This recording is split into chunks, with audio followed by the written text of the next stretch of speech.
जंगल में शुभम चला, ताकत पाई, माँ का दूध पी के भीम को हराया। उसने दिखा दिया अपनी झक्कास ताकत का झलक। ठाकुर डर के भागा, गांव में खुशियाँ छा गई। किसानों की जमीन वापस, सबकी हंसी लौट आई। साधु ने सिखाया राज, खुद पर भरोसा रखना जरूरी। जब माँ का प्यार साथ हो, बनती है कोई भी कहानी। गांव में ठाकुर नाम का एक जमींदार रहा करता था। वो अक्सर गरीब किसानों को तंग करता था और उनकी जमीनें छीन लिया करता था। उस दिन भी वो अपनी हवेली में चिंतित अवस्था में टहल रहा था। क्या बात है ठाकुर साहब, बहुत देर से देख रहा हूँ कि आप इधर-उधर लगातार टहल रहे हैं। अब तुम्हें क्या बताऊं, तुम अच्छी तरह से जानते हो, हर महीने जब तक मैं गांव के किसी किसान की जमीन पर कब्जा ना कर लूं, मुझे सुकून नहीं मिलता। मैं यही सोच रहा हूं कि अब गांव में किसकी जमीन बची हुई है और कौन मेरा कर्जदार है, लेकिन मुझे याद ही नहीं आ रहा। ठाकुर साहब, ऐसे तो बहुत से किसान अभी बाकी हैं, लेकिन आपकी जानकारी के लिए बता दूं कि बबलू नाम के किसान ने आपसे काफी समय पहले कर्ज लिया था। ना उसने कर्ज लौटाया है और ना ही ब्याज। भीम की बात सुनते ही ठाकुर के होठों पर मुस्कान आ गई। तो फिर देर किस बात की है? भीम, चलो आज बबलू की जमीन को अपनी जमीन बना लेते हैं। दूसरी ओर बबलू मेहनत से अपने खेत में हल चला रहा था। उसका 10 वर्ष का बेटा शुभम भी उसके साथ काम कर रहा था। तभी ठाकुर भीम के साथ वहां आ पहुंचा। तूने मुझसे कर्ज लिया था, जो कि अभी तक ना तूने चुकाया है और ना ही उसका ब्याज दिया है। पिछले कुछ समय से मेरी फसल ठीक नहीं हो रही है साहब। जमीन बंजर होती जा रही है। जब सब कुछ ठीक होगा तो मैं आपके पैसे आपको लौटा दूंगा। बबलू की बात सुनकर ठाकुर और अधिक क्रोधित हो गया। अब मैं तेरी बंजर जमीन के हरा भरा होने का इंतजार करूं। इसी समय अपना खेत छोड़कर यहाँ से दफा हो जा। आज से तेरा खेत मेरा है, वरना तेरा क्या अंजाम होगा तू अच्छी तरह से जानता है। बबलू बहुत रोया, गिड़गिड़ाया, लेकिन ठाकुर का दिल नहीं पसीजा। मजबूर होकर बबलू अपने बेटे शुभम को लेकर चुपचाप घर लौट गया। बबलू देर तक रोता रहा। जब वो रोते रोते थोड़ा शांत हुआ तो उसका बेटा शुभम उसके पास आया। पिताजी, जब जमींदार ने आपको बाहर निकाला तो आपने अपनी आवाज क्यों नहीं उठाई? बेटा, मैं कमजोर हूँ। अगर आप कमजोर हैं तो क्या पूरा गांव कमजोर है? तू सवाल बहुत करता है शुभम। ठाकुर बहुत दबंग व्यक्ति है। ठाकुर बहुत दबंग व्यक्ति है। गांव में कोई भी उसकी ताकत के खिलाफ आवाज नहीं उठाता। उसके पास भीम नाम का पहलवान है। गांव का कोई भी आदमी अगर उसके खिलाफ आवाज उठाता है तो उसे भीम से कुश्ती लड़नी पड़ती है, और आज तक जो भीम से कुश्ती लड़ा है वो जिंदा नहीं रहा। ये सुनकर शुभम चौंक गया। तो क्या हमारे गांव में कोई ताकतवर नहीं जो भीम को हरा सके? नहीं बेटा, भीम को कोई नहीं हरा सकता। तो क्या भीम इतना ताकतवर है कि उसे कोई भी नहीं हरा पाएगा? कोई तो रास्ता होगा, कोई तो उपाय होगा। बबलू बहुत दुखी था। बेटे की बात टालने के लिए उसने धीरे से कहा, भीम को केवल एक ही व्यक्ति हरा सकता है, जिसने किसी शेरनी का दूध पिया हो। यह सुनकर शुभम गहरी सोच में डूब गया। पिताजी, तो फिर मुझे बताइए, शेरनी का दूध कहाँ मिलता है? मैं शेरनी का दूध पीऊंगा और फिर भीम से मुकाबला करूंगा। जमींदार की हुकूमत को गांव से खत्म कर दूंगा। फिर कभी किसी किसान की जमीन पर कब्जा नहीं होगा। शेरनी का दूध हमारे गांव के जंगल में मिलता है। इतना कहकर बबलू आंखें बंद कर लेता है। ये सुनकर शुभम पूरी रात वो शेरनी के बारे में ही सोचता रहा। अगली सुबह जब शुभम उठा तो उसने देखा कि उसके पिता अभी भी वैसे ही लेटे हुए हैं। पिताजी तो हमेशा सुबह जल्दी उठ जाते थे, आज अभी तक क्यों नहीं उठे? यह देखकर शुभम घबरा गया। मुखिया जी, जल्दी चलिए, ऐसा लग रहा है जैसे मेरे पिताजी को कुछ हो गया है। मुखिया घबरा गया और तुरंत शुभम के साथ बबलू के घर पहुंचा। बेटा, तेरे पिता तुझसे बहुत दूर जा चुके हैं, अब वो कभी नहीं उठेंगे। शुभम की आंखों से आंसू बहने लगे। कुछ देर बाद नम आंखों से बबलू का अंतिम संस्कार कर दिया गया। बबलू के जाने के बाद शुभम अनाथ हो गया। वो अकेले ही अपना जीवन गुजारने लगा। शुभम उदास होकर अपने घर के बाहर बैठा है। तभी मुखिया की बेटी लक्ष्मी वहां आती है। शुभम, क्या तुम मेरे साथ खेलोगे? मेरा मन नहीं है। गांव के सभी बच्चे खेलते हैं, तुम क्यों नहीं खेलते? मेरा खेल कूद में मन नहीं लगता। मैं जानती हूँ, तुम्हें अपने पिताजी की बहुत याद आती है ना? इतना कहकर शुभम रोने लगा। लक्ष्मी की आंखों में भी आंसू आ गए और वो चुपचाप वहां से चली गई। उस दिन के बाद जब भी शुभम उदास होता, लक्ष्मी किसी न किसी बहाने से उसकी उदासी दूर करने की कोशिश करती। समय ऐसे ही बीतता गया और 10 वर्ष गुजर गए। अब शुभम जवान हो चुका था। एक दिन शुभम गहरी सोच में डूबा हुआ था। उसके मन में बीते हुए वर्षों की घटनाएं बार बार उभर रही थीं। तभी लक्ष्मी वहां आती है और शुभम के पास रुक जाती है। बचपन से देख रही हूँ कि तुम हमेशा कुछ न कुछ सोचते ही रहते हो। शुरू में तो मुझे लगता था कि तुम्हें अपने पिताजी की याद आती है, लेकिन शुभम, मुझे लगता है कि जरूर कोई बात है जो तुम मुझसे छुपाते हो। शुभम धीरे धीरे लक्ष्मी की ओर देखता है। उसके चेहरे पर गंभीरता और भीतर छुपा दर्द साफ झलकता है। तुम जानती हो लक्ष्मी, जब ठाकुर ने मेरे पिताजी को उनके ही खेत से बेदखल कर दिया था, तब मैंने पिताजी से कहा था कि आपने ठाकुर के खिलाफ आवाज़ क्यों नहीं उठाई। तब मेरे पिताजी ने कहा था कि मैं तो क्या, इस गांव में कोई भी ऐसा व्यक्ति नहीं है जो उसके खिलाफ आवाज़ उठा सके, क्योंकि उसके पास एक पहलवान है और गांव के नियम के मुताबिक अगर कोई भी ठाकुर के खिलाफ आवाज़ उठाता है तो उसे पहलवान से कुश्ती लड़नी पड़ती है। लक्ष्मी शुभम की बात बड़े ध्यान से सुन रही थी। पिताजी ने ये भी कहा था कि कुश्ती में आज तक भीम पहलवान से कोई नहीं जीत पाया और जिसने भीम पहलवान से कुश्ती लड़ी उसने दुनिया को अलविदा कह दिया। पिताजी ने ये भी कहा था कि भीम पहलवान को कुश्ती में केवल वही हरा सकता है जिसने किसी शेरनी का दूध पिया हो। ये सुनते ही लक्ष्मी चौंक जाती है। उसके चेहरे पर हैरानी साफ दिखाई देती है। शेरनी का दूध? ये क्या कह रहे हो तुम? हाँ, लक्ष्मी, शेरनी का दूध। बचपन में पिताजी ने बताया था कि शेरनी का दूध जंगल में मिलता है। तब से मेरे दिमाग में यही बात घूमती रहती है। मैं यही सोचता रहता हूँ कि कैसे भी करके मैं उस शेरनी को ढूंढ निकालूं और उसका दूध पीकर भीम को कुश्ती में हराकर जमींदार का साम्राज्य इस गांव से ही समाप्त कर दूं। लक्ष्मी कुछ देर शुभम के चेहरे की ओर देखती रहती है। उसके चेहरे पर चिंता साफ झलकने लगती है। देखो शुभम, मैं जानती हूँ कि तुम्हारे साथ जो भी हुआ उसे भूलना इतना आसान नहीं है, लेकिन अब तुम शेरनी का दूध ढूंढने के लिए जंगल मत चले जाना। सुना है जंगल बहुत ही खतरनाक होते हैं। शुभम लक्ष्मी की बात का कोई जवाब नहीं देता। वो चुपचाप उठता है और बिना कुछ कहे वहां से चला जाता है। कुछ समय ऐसे ही बीत गया।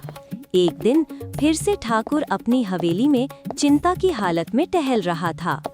क्या हुआ ठाकुर साहब, आप फिर से चिंतित अवस्था में टहल रहे हैं? तू तो अच्छी तरह से जानता है। भीम मुस्कुराते हुए ठाकुर की बात बीच में ही रोक देता है। यही कि आप जब तक किसी गांव के किसान की जमीन पर कब्जा नहीं कर लेते, तब तक आपको सुकून नहीं मिलता। लेकिन आपकी जानकारी के लिए आपको बता दूं कि गांव की सारी जमीनें लगभग आप अपने नाम करवा चुके हैं। ये सुनकर ठाकुर गहरी सोच में डूब जाता है। अचानक ठाकुर की आंखों में चमक आ जाती है। 10 साल पहले मैंने बबलू के खेत पर कब्जा किया था और उसके अगले ही दिन बबलू संसार को अलविदा कह गया। सुना है अब उसका बेटा जवान हो चुका है। चलो अब उसके घर पर कब्जा करते हैं। गांव के सारे किसानों के खेत तो मैं पहले ही हड़प चुका हूं। अब मैं चाहता हूं कि उनके घरों पर भी मैं अपना अधिकार जमा लूं। शुरुआत उसी अनाथ शुभम से करते हैं। तो फिर शुभ काम में देरी नहीं करनी चाहिए साहब। कुछ ही देर में ठाकुर भीम के साथ शुभम के घर पहुंच जाता है। शुभम उन्हें देखते ही गुस्से में आ जाता है। तुम यहाँ क्यों आए हो? देखो शुभम, तुम्हारे पिताजी ने मुझसे बहुत समय पहले कर्ज लिया था। ना उन्होंने कर्ज चुकाया और ना ही ब्याज। लेकिन उसके बदले मेरी आंखों के सामने तुमने मेरे पिताजी का खेत छीन लिया था। लेकिन ब्याज तो बराबर बढ़ रही है ना। देखो शुभम, मैं तुमसे घुमा फिराकर बात नहीं करना चाहता। कुल मिलाकर ब्याज अब इतना हो चुका है कि तुम्हें अपना घर भी मुझे देना होगा। मैं तुम्हें केवल 1 महीने की मोहलत देता हूँ। शुभम ठाकुर की ओर गहरी नजर से देखता है। उसका चेहरा कठोर हो जाता है। तो फिर तू भी कान खोल कर सुन ले ठाकुर, मैं घर खाली नहीं करूंगा। यह सुनकर ठाकुर क्रोधित हो जाता है। तुम जानते हो मुझसे बगावत करने का अंजाम क्या होता है? जानता हूँ तुम्हारे नौकर भीम से मुझे कुश्ती लड़नी पड़ेगी और मैं कुश्ती लड़ने के लिए तैयार हूँ जमींदार। ठाकुर जोर से हंसने लगता है। क्यों? क्या तू जवानी में मरना चाह रहा है? कौन जिएगा और कौन मरेगा, इसका फैसला किस्मत पर छोड़ देते हैं। लेकिन मेरी एक शर्त है ठाकुर, अगर तुम में जरा सी भी हिम्मत है तो मेरी शर्त स्वीकार करोगे। कैसी शर्त? मैं तुम्हारे पहलवान भीम को कुश्ती के लिए ललकारता हूँ। अगर मैं कुश्ती जीत गया तो तुम्हें सारे गांव वालों की जमीनें वापस करनी पड़ेंगी और ये गांव छोड़कर जाना होगा और ये सब तुम्हें लिखित रूप में मुझे देना होगा। ठाकुर शुभम को घमंड भरी नजर से देखता है। अगर ऐसी बात है तो ठीक है। 15 दिन बाद भीम और तेरी कुश्ती की तारीख तय करते हैं। और रही बात तेरी शर्त की, तो अभी गांव की चौपाल चलते हैं। मैं लिखित रूप से देने को तैयार हूं। लेकिन कान खोलकर सुन ले शुभम, आज तक भीम से जिसने भी कुश्ती लड़ी वो जिंदा नहीं बचा। गांव की चौपाल पर लोग इकट्ठा हो चुके हैं। ठाकुर बीच में खड़ा है और शुभम उसके सामने खड़ा है। गांव वालों, शुभम ने मुझसे बगावत की है। उसने मेरे पहलवान भीम को कुश्ती के लिए ललकारा है। उसकी शर्त है कि अगर वो भीम को हरा देता है तो मुझे तुम सब की जमीनें लौटानी होंगी और ये गांव छोड़कर जाना होगा। गांव वाले एक दूसरे की ओर देखने लगते हैं। और मैंने उसकी शर्त मंजूर कर ली है, क्योंकि मैं जानता हूँ कि वो ये शर्त जीत नहीं पाएगा। ठाकुर एक सादा कागज मंगवाता है और शुभम की शर्त लिखवाकर उस पर अंगूठा लगा देता है। मुखिया, ये कागज तुम रखो। 15 दिन बाद शुभम मर जाएगा और उस दिन मैं ये कागज तुमसे वापस लेकर फाड़ दूंगा। इतना कहकर ठाकुर घमंड में चूर होकर भीम को साथ लेकर वहां से चला जाता है। कुछ देर बाद जब लक्ष्मी को शुभम और भीम के मुकाबले की बात पता चलती है तो तो वो घबरा जाती है। वो तेज कदमों से शुभम की ओर आती है। उसके चेहरे पर डर और बेचैनी साफ दिखाई देती है।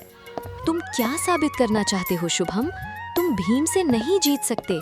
सुना है ठाकुर मुकाबले वाले दिन सभी लोगों को बुला रहा है। बड़े से बड़े नेता और कुछ बड़े पुलिस अधिकारी भी होंगे। मैं जीत कर दिखाऊंगा। इतना कहकर शुभम अपने पिताजी की बातों को याद करने लगा। शुभम बिना कुछ कहे गांव से बाहर जंगल की ओर चल पड़ता है। शुभम घने जंगल में शेरनी की तलाश में निकल पड़ा। काश मुझे वो शेरनी मिल जाए तो मैं उसका दूध पीकर इतना ताकतवर हो जाऊंगा कि भीम को हरा सकूं। कुछ देर बाद वो एक पेड़ के नीचे बैठ जाता है। उसी जंगल में एक साधु गुजरता है। वो शुभम को अकेले बैठा देख रुक जाता है। तुम कौन हो और इस भयानक जंगल में क्या कर रहे हो? शुभम साधु की ओर देखता है और सारी घटना उसे बता देता है। उसकी बात सुनकर साधु चौंक जाते हैं। ये तुम क्या कह रहे हो? क्या तुम वास्तव में शेरनी का दूध तलाश रहे हो? हाँ।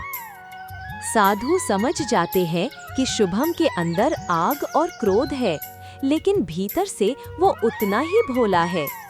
अगर मैं कहूँ कि तुमने बचपन में ही शेरनी का दूध पिया है, तो क्या तुम मानोगे? शुभम चौंक जाता है। ऐसा कैसे हो सकता है? अगर मैंने शेरनी का दूध पिया होता तो मुझे पता होता।